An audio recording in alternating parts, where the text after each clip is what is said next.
begin. My name is Amy Marks, and Emily and I co-chair the program committee for the New England Mosaic Society. We're really excited to have Jennifer Kuhns with us this evening. She is a mosaic artist from Southwest Washington, and I understand it's a very rural area. So she's able to keep goats and peacocks and cats and dogs and chickens. And she has been making mosaics for over 20 years. She specializes in creating corporate and private art commissions and public art projects. She's been recognized for her high level of technical expertise. Now I'll turn the program over to Jennifer so you can learn how she made the mosaic inlay for her private client's patio. Hello, it's an honor to be asked to do this. This is it just feels really nice to connect with people, particularly after so much isolation recently, and missing things like the conferences, the annual conferences. I'm really kind of feeling a withdrawal from that, from seeing people and having the whole nerd mosaic experience. And so this is great. So yeah, I started doing mosaic about 20 years ago, somewhere 20 or 21. It was around the year 2000, and there was a repair in my rental home that my landlords, who were also friends and also creative people, had a bunch of broken tile and said, "Do you want to try to cover this ugly repair?" And with a mosaic, which I had never done before. And I went and picked up some mastic, and I just slapped that stuff down and willy-nilly, just totally abstract, but it was really fun. It was fun to just break things and then piece it back together. And so I was hooked. And at the time I was doing art. I had always done art. I had kind of gotten branded as a recycled artist, and I would sell my work at recycled art festivals. And so I started incorporating mosaic here and there, putting it usually as a frame around some other kind of art, or like mirror frames and things like that. And little by little over the years, it just became more and more of an interest to me. I started to realize a lot more of the practical applications of mosaic. And I think that was the thing that was most, that drew me in the most, is all the functionality, all the things you can do. You can walk on it, and you can use it as a window, and you can use it as a backsplash, and it can be ornamentation, but it can also be a shower. So so that's what really kind of pulled me in, and I just kept learning and growing, and eventually I discovered the Society of American Mosaic Artists, and that blew my mind even more. And so there are all these other steps that had to do with, all the business classes that I took, and the fact that I had a baby in 2003, and that really forced my hand because I found it so difficult to go back to work. Childcare was just canceling out my paycheck, and I didn't want to leave my child. I was very attached to the idea of being close to her. And so it became an option, and I really just pursued it. I threw myself into it. It was 2011, I had the opportunity to work with a tile setter on a job where we were working side by side. And I was picking up a lot of techniques from him, and he was teaching me how to use his tile saw and all the nuts and bolts, the really good technical information. And he ended up hiring me to be his assistant. So I did that for a couple of years, and it was something that I did just for money. I just needed the money. But it actually was invaluable because I learned so much about laying tile and just the way to do it correctly. So that's kind of how I just moved slowly toward bigger and bigger projects and doing more commission work, and moving away from, 2010 is when I put aside the recycled art brand, and I rebranded myself, and I started pursuing these more architectural installations, which is what kind of leads me to this story. So for a while now, I've been doing this kind of work, and this was a client who I just got a cold email. I'm almost always pretty dismissive when I get an email from someone who, says I have a project I'm interested in talking to you about. So initially what I do is I send them to a page that's on my website, but it's kind of hidden. It's just really easy for me to send them the link, and it outlines all the pricing information for how I create an estimate and all of the different factors that go into that, and why it can be hard to just throw out an estimate off the bat without seeing all the details and all the factors that play into it, so that the client has a better sense. They can do some calculations in their head before they come back to me. And this was, oftentimes I don't hear from them again. I'd probably, 75% of the time they read the page, and at least in past years, they realize maybe they can't afford this, or it was more than they were ready to undertake, and they move on. And in this case, it was a client that came back to me, and so they said that they'd like me to come up and check out their remodel. They were putting in a new patio, and here's where I can show you, well, at least when we practiced, there we go. So it's about an hour and a half drive for me up to this location, which is in University Place, Washington, overlooking the Puget Sound. And in the background is the Olympic mountain range, which is much bigger and more crisp than in the picture. My camera just shrinks everything down, but just try to imagine like this big, bold mountain range in the back. So beautiful location. And what they had planned was to have this patio have a field of white large format tile. And originally they had wanted a water feature that would run through this section that's cut out here.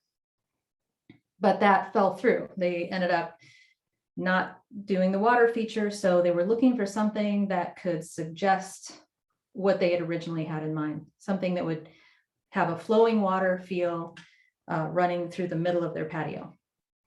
So that's where we started. And it was a kind of a thrill and a new experience for me working with a client for the first, I've had a lot of private clients, but I hadn't had a client before who kind of was sky's the limit. Like they wanted the best of everything. And this was the first time I brought them a range of materials we could use, including Smalty, and explained that Smalty is much more expensive than the other materials, but it's really ideal for all these various reasons that have to do with, the textured surface, how it's reflective, how its depth is good for setting into mortar that you're going to be walking on, and that the suggestion of water, all these factors, Smalty is ideal for it.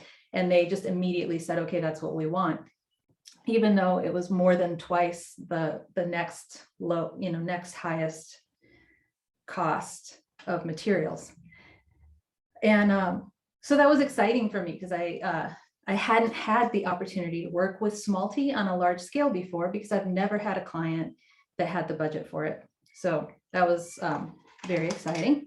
I got to start putting the design together. So the next step is that they wanted this flowing water, and they just wanted it to be pretty straightforward, like a river of water that would flow down the middle of the patio. So I presented them with 3 different sort of shape concepts for how that water could flow. It could be a really vigorous intertwining rivulets of water.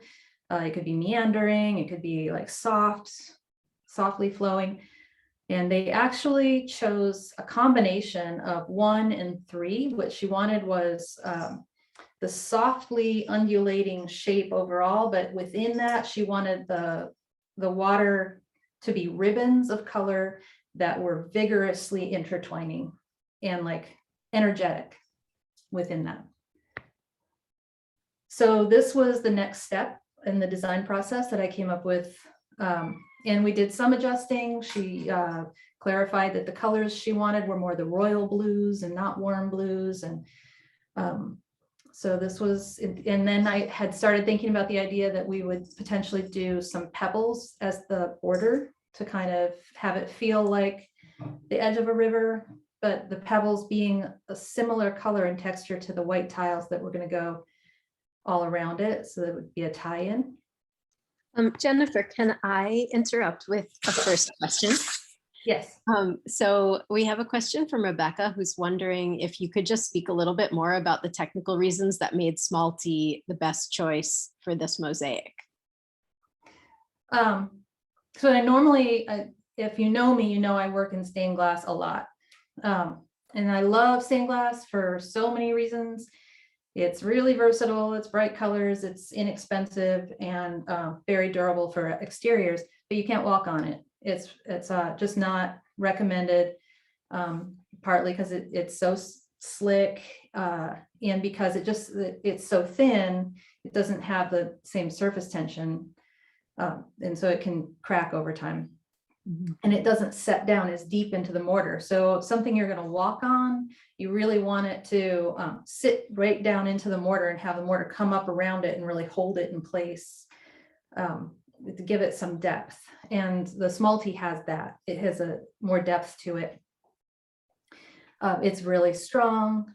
And you know, that's pretty much it. So it just needs to be something that's going to be really strong, and it has kind of a multifaceted surface on it a little bit. It's not so soft and smooth on top. So that gives it a little bit more traction for walking. You're less likely to slip on it. There's the other surface I've used for sidewalk inlays is a matte tile that I get from Wits End Mosaic. It's Sweetie matte tiles. They're little recycled glass tiles, and those are less than half what small t costs. So it turned out to be a really nice option for a public art project I did where they just didn't have the budget for small, but it, with the grout lines in between, it served all the same purposes. It just has such a different character. You know, small t has that more irregular and organic character to it. So if I had used the little square tiles, the look would have been so different. Right. So yeah, so small t is just, it's really fun to work with. It was so fun to play with.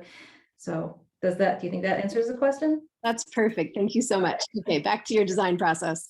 Okay. Let's see, go forward. Come on. There we go.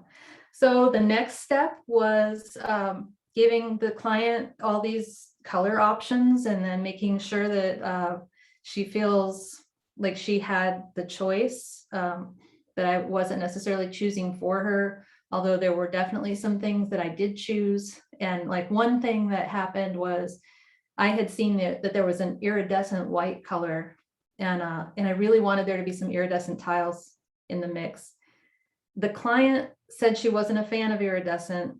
She wasn't so sure about it, but she was open to it. And so I ordered it anyway, and I tried to incorporate it because I thought it would be nice to have little glistening pieces that would go through and the sun would hit it and it would have a little bit more shimmer to it, like waves on water. And at some point, I don't remember which slide it is, but I show you what happened after that. So I'll mention it when I get there. But the next step was figuring out what stones to use. So I got on some websites and you can order samples of the different stones. And so I had like 3 or 4 samples sent to me, and then I took pictures for the client so that they could see how the stones look next to the small t, how, you know, what the depth difference is, and to see whether it was going to look good with their tile, which I hadn't really seen yet. So I had to trust their judgment on that. So we ended up going with the one on the far left. And so then I got started and I had to scale up the design. And in this case, I didn't feel the need to print it out. There are some larger pieces I've done where I've taken the design into Kinko's or to an architect and had them blow it up for me. In this case, the design was so simple. It was basically going to be this, and I was just going to make the rest up as I went. So I made a grid of 2 foot sections. And then I kind of drew my 2 foot sections onto my design and scaled it up just by looking at it, kind of matching up where the lines crossed each of the 2 foot sections, if that makes sense. It's something that, you know, if you take art classes, you'll have to learn how to do that. And I know that there are lots of mosaic teachers that teach about scaling up. And I was using butcher paper on that. So I just rolled out a big thing of butcher paper and measured the width, which was almost as wide as the butcher paper. And then I just rolled it out and continued rolling it out and moving it as I drew the design, because it was about, I think it's 24 feet, 8 inches long, the inlay. So here's where my smalty came, and I got to open up something like 130 pounds of smalty, which it's like, you know, Christmas. It's very exciting. And then sort them all out and put them in containers, get them all ready. That's like probably the most fun part of the fabrication, because there's a certain point you start here, and then you eventually it's kind of just doing the same thing over and over again, and it starts to get boring. So the beginning is always the most fun. So here you can kind of see, especially in the left frame, how in this white line, which is actually a really light blue, but it reads white. There are a couple of pieces that I'd stuck in there of that iridescent white, but it doesn't look white and it doesn't go. So I realized right away that I wasn't going to be using that color, and had to get rid of it, and which meant that I needed to order more smalty to make up for the amount that I had ordered of the iridescent white. But they also increased the size of the project somewhere in there. They realized they had mismeasured and given me the wrong dimensions. So I had to order more smalty to make up for that anyway. And, you know, with this client, they were very nice to work with and so easygoing about money that I could say, yeah, that's going to cost this much more. And they were like, okay, just let us know. Which very new experience working with private clients like that. So here's just, you know, this is just the progress of what I have. Just to be clear, here is there's the pattern is the first layer, and then I have sheets of plastic, and I hoard plastic.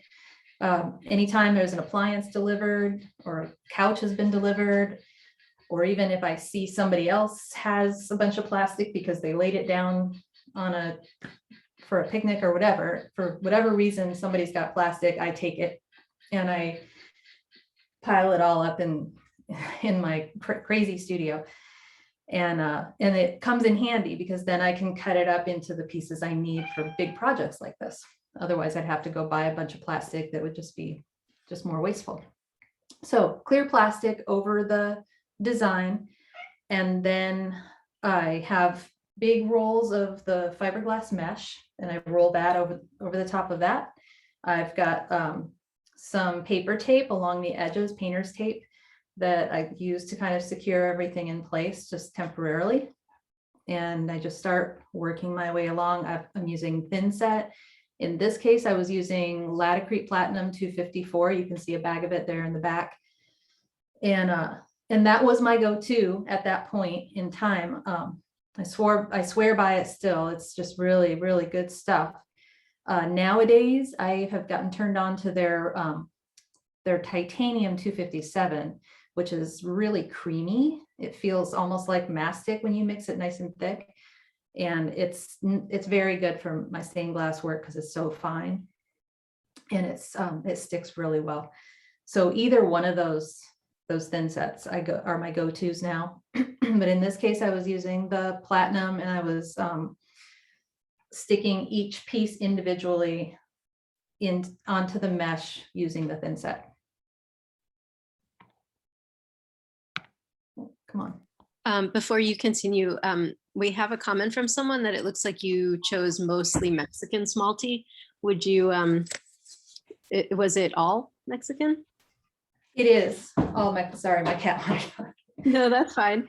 And then someone wanted you to repeat, I think you said it was the product that you use now. Did you say it was the titanium 257 by Laticrete? Yes. Okay. Yeah, it's made for holding heavy tile. Mm-hmm. So that's another thing that I love about it, is if I'm working on a vertical surface, it definitely holds the pieces on a little bit better. It has more grip to it. But I also just, it's so fine. You can almost, I work with translucent glass sometimes. I add those translucent pieces in, and it just makes it so that there's a white back to that. It's like setting it in white paint almost, because it's so fine and kind of chalky. But then some people I've heard don't like that. That's off-putting for them, that it's so creamy like that. Mm-hmm. Mm-hmm. The 254 has more of a sandy feel, and the titanium is more creamy. I like them both, and they both hold my pieces to the mesh and to the substrates really, really well. Perfect. Thank you. Yeah. Okay, so yeah, I was trying to get the slide to go forward. There we go. So this is just another detail shot of, you can see how I've got my template is rolled up on one end, and I was kind of moving it along. So each time I would get sort of to the end of my table, because my table is probably 10 feet long, but it just meant that I had to keep this thing moving. So I'd roll it up on one end, I'd cut off the section, set it to the side, and I'd roll the other end down, add the plastic, add the mesh, and keep going. And this shows how I was stacking the pieces. So one thing too, that was helpful is that I was cutting the mesh in 2-foot sections, and I would cut it, tape it down, and then lay the mosaic so that the mosaic met perfectly. And when I pulled the pieces apart, the mesh wasn't attached to itself, so it just came out evenly. But sometimes I had to tape some of those pieces together to make sure that they stuck in place, and some of them fell off and I had to replace them later. But for the most part, it makes it so that the sections came apart easily in those even 2-foot sections, but also pieced right back together seamlessly. Hopefully the way I'm saying that makes sense. And then I would tile tape the surface. I was also cutting the borders off, just to make it easier for me to move everything around. And so I was taping the stone and taping the smalty, and that just makes it easier for me to stack it and store it and have this project go long term, something that's taking me a long time, and know that it's nice and protected and held together with the tile tape. So then, now this is something that I teach in the professional mosaic installations class I have on Mosaic Arts Online. And I generally don't tell people how I do this any other time, because I want to get people to take the workshop. But I pre-grout. So I'm telling you guys, I grout the pieces before they're in place. And this is before I've tile taped them also. And you can see here, I'm using Spectralock 1. That's a 1-part pre-mixed epoxy grout by Laticrete. It's really easy to use. And this was my first time using it. They had been pushing it because I'm kind of a pest with my Laticrete rep. If I ever have a question, I call him. I've got him in my phone, or I email him. But he's actually really nice about it. And so he will then tell me, you should really try this. He'll give me recommendations and ideas for things I should do. And so I ended up trying the Spectralock 1. I really liked it. And it's just such a nice, solid, sturdy grout. So it was great for this kind of project where it's going to be walked on. And I had given my client the choice of the color, and she wanted the lighter color. She felt that it would go better tying in with the whiter tiles that were going to be on each side, and with the stones. She didn't want there to be a lot of contrast with the stones. And I probably would have gone with a more mid-tone gray, blue gray myself, but that was her feeling, and so I went with what she wanted. So this is just here. I'm actually grouting while it's just on the mesh, and I'm using boards to flip it so that it doesn't break when I move it around. And then I tile tape it, and that also helps hold it together. It creates a tension that makes it so I can move it without it breaking. And these are the border, the stone areas being grouted. And then just more of like how my studio was with all these sections of this giant project. It's actually, I'm doing the same thing right now with a different project. things just piled all over the place, and trying to kind of juggle where I can work, and using bubble wrap to protect the surface of things. Sorry, I'm choking. And I would ask a question. Sorry, someone, Rebecca's asking, what led you to, I'm sorry, one second. Sorry, could you tell us what led you to pre-grout instead of grouting on site? So what's the gain of doing that ahead? This goes back to was it 2014 is when I started doing bigger projects where I was doing like these big sections like that, and then having to go to job sites sometimes where I'm flying and I'm meeting the project there. Or in one case, I drove the project down to California, and they're like 16-foot murals, and I hadn't figured out how to pre-grout yet. So I was having to create these projects with really short installation times, 2-3 days. I have to get these things up because I'm on a job site that's a construction site, and there's somebody waiting to do the next thing, and just a lot of pressure. And so if you're doing these big projects fast and you're setting it into the thin set, especially when I'm using stained glass, which is normally what I'm using, the thin set comes through into the interstices, and there's just all this cleanup, and your knuckles are bleeding, and it's crazy stressful. And so with each one of those, I'd be thinking, what else, how can I make this easier? And I came up with this idea to grout the sections ahead of time and then set them into mortar. Sometimes what I do also, and I did in this case too, I forgot to mention, is when I flip it, I add another layer of mesh and thin set. So it's almost like making your own little substrate on the back, except in reverse. You do the mosaic first, and then you're adding these layers of thin set and mesh so that it supports it better. And it's still fragile, but it doesn't add too much extra depth to it. So it became a game changer for me, because then I can take completed sections of my projects to the job site and put them into place like in a day or two. That's great. Thank you. We may have more questions about that later in the Q&A. We'll see. Don't tell all your friends, because tell them. No, we'll keep it quiet.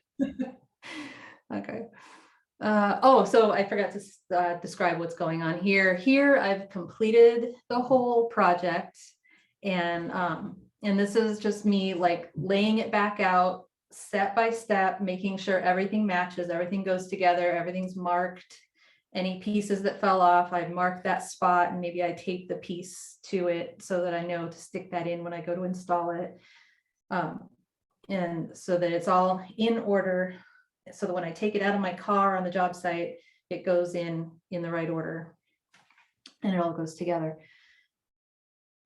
You'd be surprised how much you can get it confused, especially in something like this, where it's not like there is a head and feet or anything. It's just all kind of the same thing continuing on. Okay, so one more clarification came in, or a request. So Pam is wondering, she said it looked like the smalty was slightly lower than the stones. So did the extra mesh make that even? Was that for height? No, but I'm going to be talking about the dilemma that caused later. Okay, we'll wait. So I'll say now that we knew that was going to be the case, the client and we were good with that the river would be slightly, just really, really slightly lower than the stone.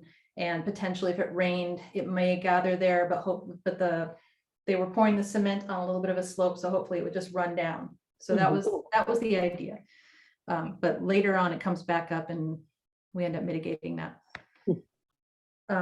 Okay, so here's where that conversation starts, where I'm at the job site the first time. And so I had gotten this commission in the summer of last year, and I had been rushing to try to get it done in time for the weather to change, because you can't install when there are freeze-thaw cycles. And it seemed like a miracle, but we ended up in early December. This was done there was a contractor on site who had put the tile on one side. You can see the tiles on just one side of the project, but not on the other.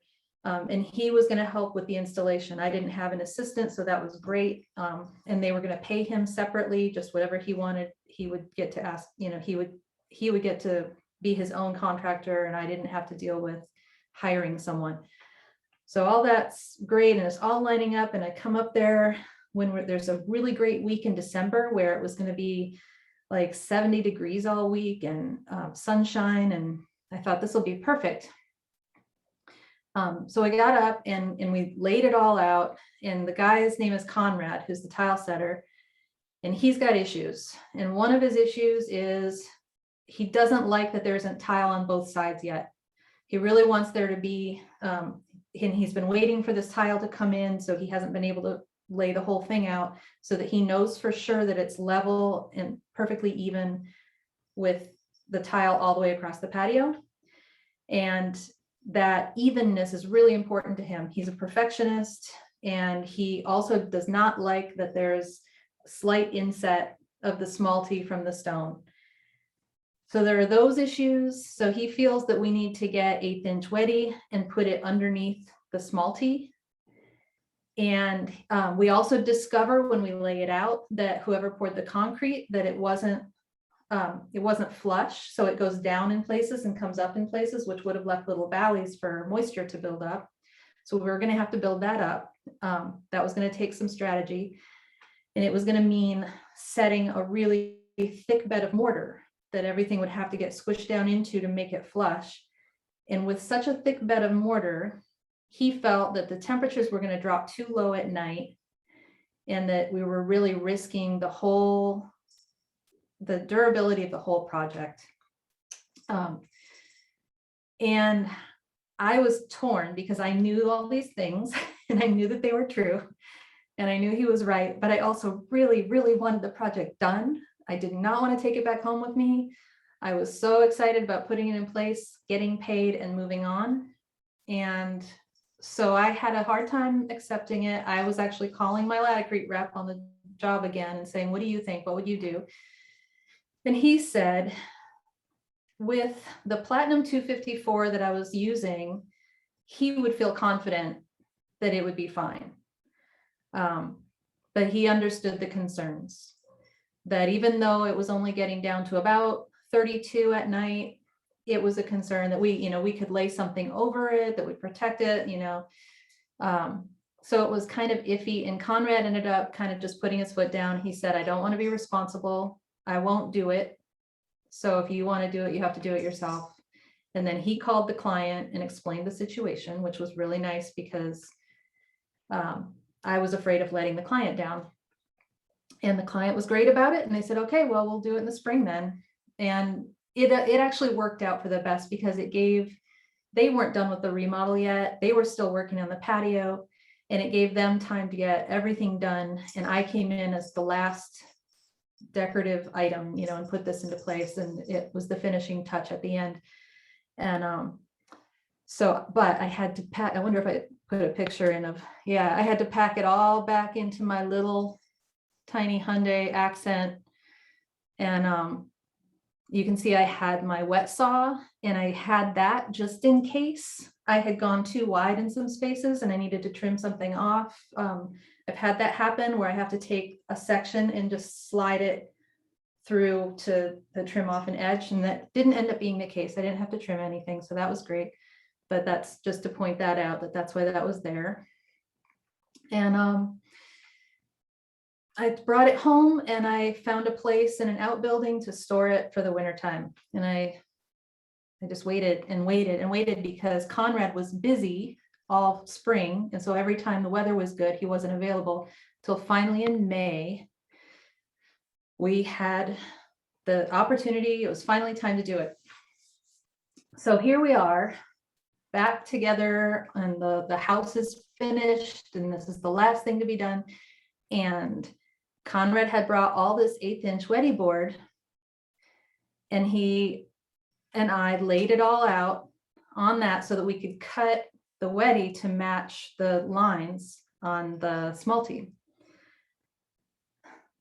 we did all that.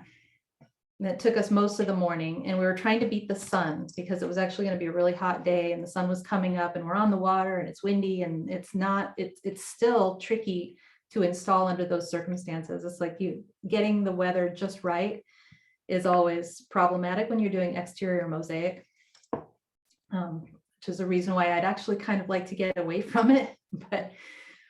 But this was still a great project, but no regrets is what I'm saying. So we did all of this, and then let's see how I put this together to tell the story. So then we set this stuff in. This is Schluter, and it creates a little metal edge, and you can see that it's bent like an L. And this for me is something I was introduced to just a few years in 2017. I was introduced to this, and I picked some up because it's just really great for creating an edge on your mosaic.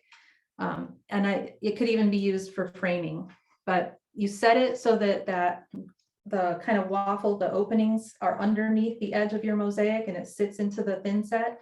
And then the little rounded metal edge comes up around it and frames it right in. So we put that in. And and then you can see we've got everything ready, laid out, and the sun is just starting to hit the patio and right in the spot we're starting. And this slide got turned sideways, but this is the end of the patio, and that's the bed of mortar. And he was setting a really thick bed of mortar in. And the reason is he has a contraption that hopefully I got the picture of in here. I know I took a picture of him, but I can't remember if I found it. He had created like a tamper, like a wide wood thing with a rubber mat on it, and it had a big handle on it that he could set the whole mosaic into the mortar into a thick bed and then press so that it came up exactly level with the patio on each side. Hopefully it makes sense to you. Now I think I might have not ever been able to find that picture just to show the tamping device. But so we're furiously putting the mosaic down into these thick beds of mortar, and it's squishing up all over the place.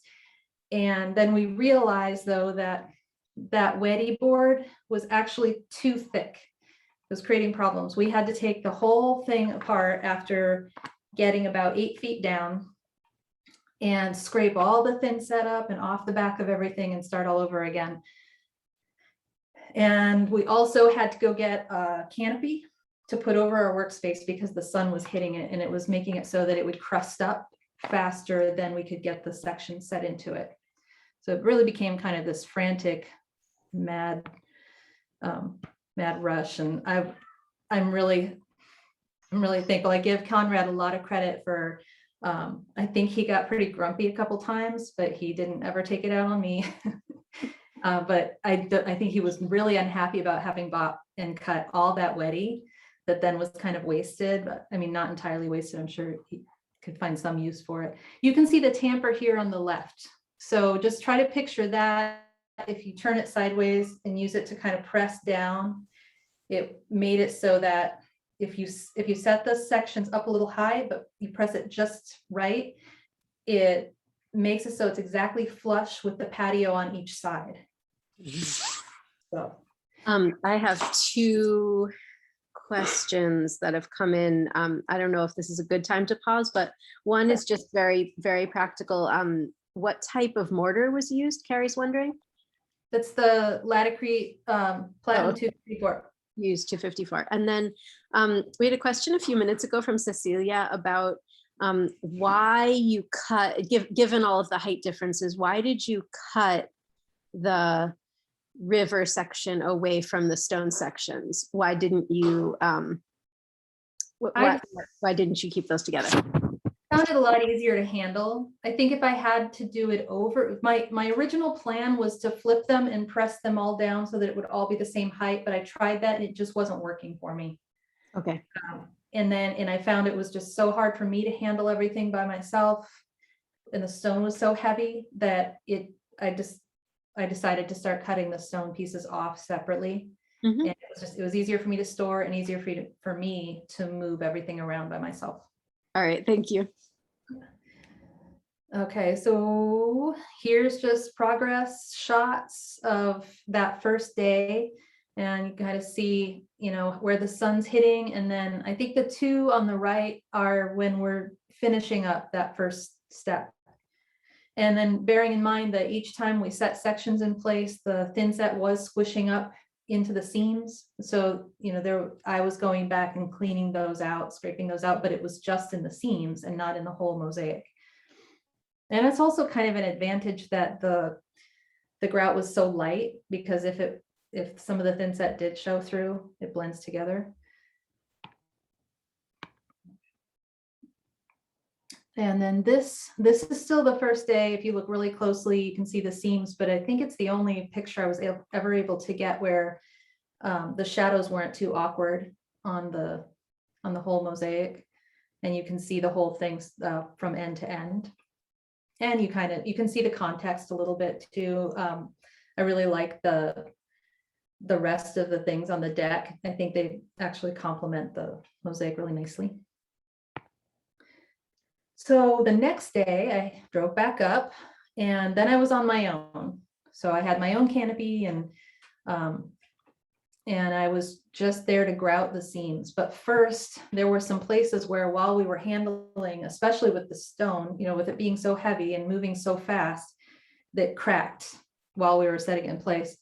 So the one on the left shows the cracks, and the picture on the right is where I took a Dremel and I dug down into those cracks, so that when I went back over it with the grout, it would have more purchase and have something to grip into, to hold and to fill those in, make sure it was fully filled. I didn't want there to be any cracks left where moisture could potentially get in and get down inside the mosaic. That's something that you, especially with something you're walking on, something that's horizontal in an outside environment, it's really important to make sure nothing can get inside of it.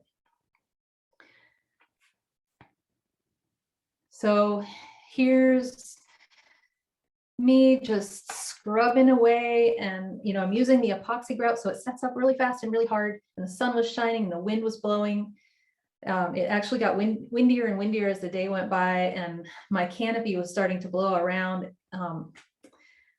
My cousin's daughter happened to see a post I had made about being in University Place, and she was nearby, so she came and did some work helping me shine it up, and that was so great, just to have this surprise free labor come and hang out with me. And but it was just going through, like, piece by piece, and painstakingly make sure each one, the haze was taken off of it and it was all shined up, because I did not want to have to drive back up there and do it again. At some point, there was a ridiculous scene where the wind picked up my whole canopy and it started to blow away like it was a parachute, and I was attached to it, hanging on and grappling with it, and it was whipping around, and it was really sad that there was no one there to witness that or film it, but it's a funny memory for me. And then this is at the end. I think I spent 9 straight hours, almost nonstop, working on that second day to make sure it was all grouted and all shined up and clean, so that I could leave feeling totally done. And so these are some of the pictures from that, some detail shots. And the client actually sent me these pictures with the sun setting and kind of glinting across the surface of it. You can see some of the seams, and there's just, I don't know what to do about that. I don't know how I could possibly prevent that in the future. It's just, you know, working fast, and it's just so impossible. We did everything we could to make it level, but you just end up sometimes seeing those seams. This is a picture that was taken. I discovered this online when I was looking up something, and up popped this magazine article for 425 magazine, and there was it was about the remodel. I didn't know that there was coverage of it, and it was really nice. They credited me and had this really nice picture of it. And I think that's it. Yep, that's the end. I'm pretty sure. Yeah. Sounds wonderful. Thank you Oh, so good. much. So first of all, the work is beautiful. And I Thank you. really appreciate you sharing all of the details with us and some of your tips and tricks. Right now, there's only one other very small question, which is Rebecca's wondering, what were you shining the stones with? Oh, yeah. The tiles, sorry. You know, it changed as I went along, and initially I was just using like half vinegar water, you know, half and half, which is something, you know, I think most of us keep in our studios. And it was still a lot of elbow grease. I was having a hard time getting it off. I also had a dehazer thing, but just with the wind and the sun, the heat, it was really, it was hard to get off. And then finally what I ended up doing is I had a wire brush and a bunch of rags, and I wrapped the wire brush with the rag, and that is what worked the best. Just using the wire brush, it was too harsh, but there was something about having a rag wrapped around it that it could get in there but still shine it up. So once I figured that out, it was kind of toward the end, but it sped everything up after that. And but I was so sore. I do remember that my back was sore, my knees were sore, my hands were just numb and tingling from 9 hours straight of like scrubbing and pushing, bending. Wow. Okay, so I'm gonna ask Amy, can you take us out of speaker, like unpin our speaker and maybe put us back so we can see each other? And in the meantime, I'd love to ask all of you who are thinking of questions and thinking of comments to start to either put your hand up virtually or tell me you have a question in the chat, and I'll call on you because you can actually speak out loud. We can have more of a conversation for our last 10 minutes. While you do that, Pam has a question about, did the mosaic end up being slightly lower because it looks even in the image? The mosaic rather than the stone, the tiles. No, it's totally flush. Okay.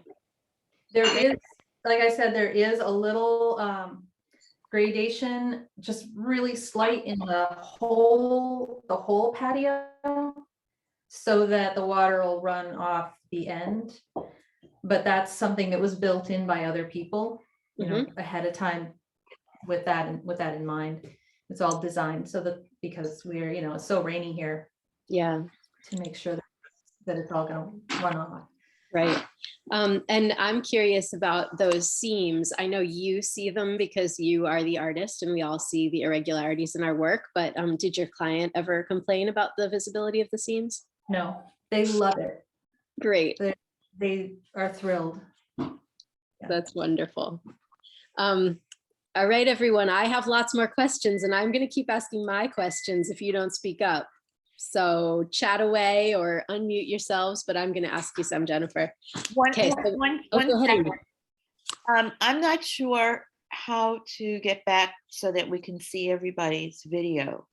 Oh, okay. So are you sharing the screen or is Jennifer? Jennifer is. I am. Jennifer, do you want to unshare your screen? Stop screen share. Yeah, there we go. Okay, so now everybody, if you would like to, you can go to your own view button and you can choose gallery or you can choose speaker, so you can decide how you'd like to see everyone. But now we have more options. Hi, everybody, spaces. Do any of you have questions or should I keep going? Seeing none yet. Keep going. Okay. All right. I have a question about when you tile taped the top of each piece, did you use real tile tape, which is extremely expensive, or did you do one of the workarounds like packing tape? Real tile tape. Okay. Using packing tape has been problematic for me, you know, partly because with a really big project like that, that's a lot of packing tape. And because sometimes it's really hard to get it off, especially if it's been stored for a while. You'll go to take it off and it starts breaking up into little pieces, or pieces won't come off, or it'll leave a goop that's really difficult to get off. I just I have just found that, for me too, like with these big projects, they've got a big budget, and that's just part of the expenses that I have to invest in the tile tape. And I try to avoid using it if I can, because I really hate, buying something plastic that's going to get thrown away in the end. But when it comes to something really big like that, it's just the only way to go.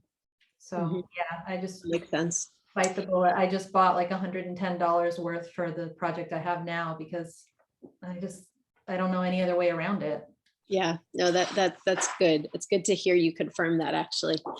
So I have a question that's a little bit more a bigger question about your work. When you did the accidental apprenticeship with the tile setter, what's the most important thing that you learned during that process?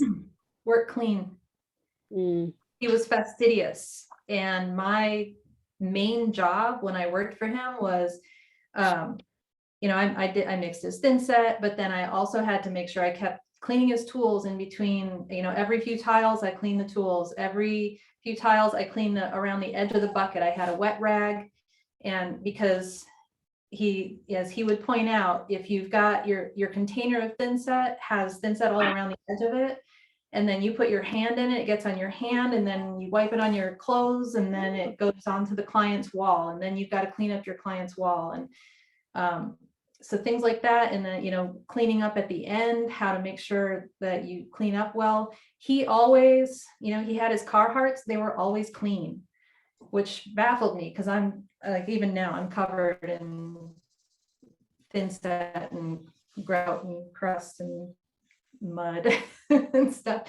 But as far as how I work, when I've been working all day today, I avoid cutting myself, real careful in the way I manipulate things, because once you cut yourself, you end up with a Band-Aid, and then it's harder to use your hands correctly, and then you end up with thin set on your Band-Aid. All those things just build on themselves. So I learned to become really OCD only about mosaic just by working with Frank. And doing everything right, making sure it's right. He didn't cut corners. So right. yeah. I had a question about going back to the mesh. I meant to ask earlier, they do sell that mesh that is sticky backed. Was that a consideration to you instead of using mortar on every piece? No, I know there are people who swear by it and say that the pieces stick really well for them, but I just know that when I use that 254, I have a video I took one time of a project where I was picking it up and moving it around. I can carry my pieces around before they're grouted with it stuck with the Laticrete thin set, and it won't come off. I can't risk the pieces potentially coming off. And so I don't want to say anything contrary, because I totally respect people who use that sticky mesh and have it down, but it doesn't work for me in that way. Okay. With the big sections and sometimes heavy things, that's what I do. I use the thin set and mesh. Does anyone else have questions they've been sitting on? And it doesn't have to be about the mosaic. I see one, Deborah. Emily, didn't you have a question about sealants? Maybe this is the time to ask. I have lots of questions about sealants, but it looks like Deborah Kramer has a question. So if you want to unmute yourself, go ahead. Okay, thank you. What was the name, Jennifer, of the edging you spoke about? It sounded like Schluter. Yep, Schluter. And Schluter is a brand. So it's not the product. I don't know the name of the product because everybody I've worked with calls it Schluter. But Schluter makes products. And that's one of the things that they make. They make this metal edging, they make tile products.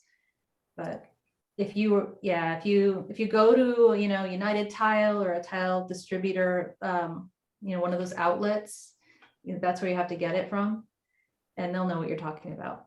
Thank you. Yeah. We only have 3 more minutes left. So does one more person have a question or a comment? Did you seal it? Pam's I asking don't if you did seal, seal I it. don't usually. I used the epoxy grout, so I didn't need to seal it. Yeah, there have been a couple of times I've sealed a project when I've used a sanded grout. But for the most part, when you use the Laticrete products, even their Permacolor and Permacolor Select grouts, they're sanded grouts. They're really easy to use, but they swear by that they're color fast, they're stain resistant, and that they don't need to be sealed. But if you want that extra protection of sealing, I have bulletproof sealer, also by Laticrete. They're not paying me, I swear.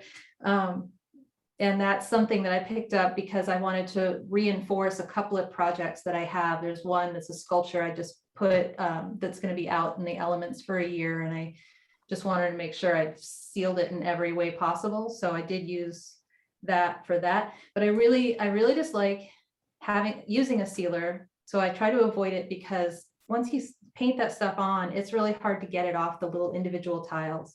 I think if you're doing large format tile, it's so much easier to wipe it off and get it clean. But when you have to go through and shine up little, 1/2-inch tiles or less, that's just painstaking. And I don't. I was also wondering what the pebbles were made out of. The pebbles, the stone. Yeah. Oh, that's actual stone. And yeah, actually, you know what? I take it back. I sealed. So there was some sealing involved in this, in that. In the stone. So I would, and I forgot that part. So I would lay out the border, I would stick it into the thin set, and then I sealed it with a stone sealer. Right. And that's specifically for sealing stone. And then I did the grouting so that the grout would come off of the surface of the stone more easily. Yeah, I totally forgot to say that, sorry. Okay. But yeah, that's really important if you're working with a porous material like stone. You can, the other thing you can use is something called I think it's called grout remove.